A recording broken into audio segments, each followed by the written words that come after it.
প্রজাতান্ত্রিক ওজা ঠাকুর ভণ্ড মাসেক পীর মাটির মানুষ মাটি কাজার দেয়ালে ঠেকে পিঠ মাথা পিছু 3 লাখ ঋণ দিন রাত কি খালি পেটে কাটে কত রাত্রি গেল জুলাই মাস জুড়ে চলা ছাত্র আন্দোলনে যেসব গান অনুপ্রেরণা জুগিয়েছে তার অধিকাংশই ছিল বাংলা র্যাপ। এমনই একটি গান দেশ সংস্কার। আন্দোলন 47-52-4 আনে বিপ্লব প্রতিবার বিদ্রোহী প্রতিবাদ আন্দোলন এমন না যে চাইতাছে কর্মসংস্থান। র্যাপার গোল্ড কিউব ও সঙ্গীত শিল্পী স্ক্যারি ক্রোর গাওয়া এই গানটি মুক্তির পরই পেয়েছে শ্রোতাপ্রিয়তা, উৎসাহ জুগিয়েছে আন্দোলনকারী শিক্ষার্থীদের। কিভাবে তৈরি হলো গানটি তাই জানালেন দুই শিল্পী।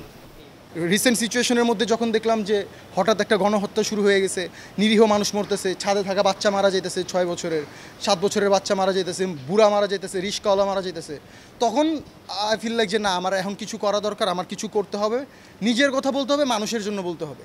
তো তখন এই গানটা লেখা, রাতে আমি মিউজিক বানাইতে দিছি।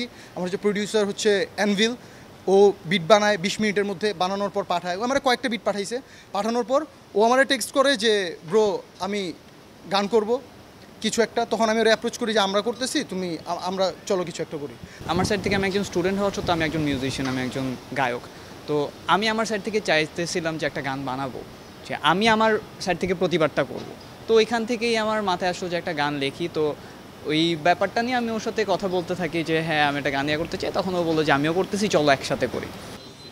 গানটি অনলাইনে প্রকাশের পর এই দুই শিল্পীর একজন পুলিশের ভয়ে পালিয়েছিলেন, আর অন্যজন নাকি পেয়েছিলেন হুমকি। যেরকম আমাকে পুলিশ খুঁজে একটা টাইমে, অনেক বাসায় যা ঝামেলা করে, আমাকে খোঁজে। আমি বাসায় থাকতে পারি নাই, সোশ্যাল মিডিয়াতেও থাকতে পারি নাই, কোথাও থাকতে পারি নাই। আমার ফোন ট্র্যাক করতে চায়, এটা করতে চায়। আমার বাসায় থ্রেট করা হয়েছে যে আমি নাকি রাষ্ট্রবিরোধী মামলা করা হবে, আমার নামে দেশদ্রোহের মামলা করা হবে, আমি জেলে চলে যাব, এগুলা বলা হয়। কিন্তু পরিচিতর মধ্যে যারা আছে, যারা ওই দলভুক্ত, ওরা যারা আমাকে চিনে, ওরা বিভিন্নভাবে আমাকে মানে ইনডিরেক্টলি থ্রেট দেওয়া শুরু করে, বলতে থাকে যে এটা সরাই না নিলে কিন্তু সমস্যা হয়ে যাবে, হ্যান ত্যান, এই ধরনের অনেক কিছু বলতে থাকে।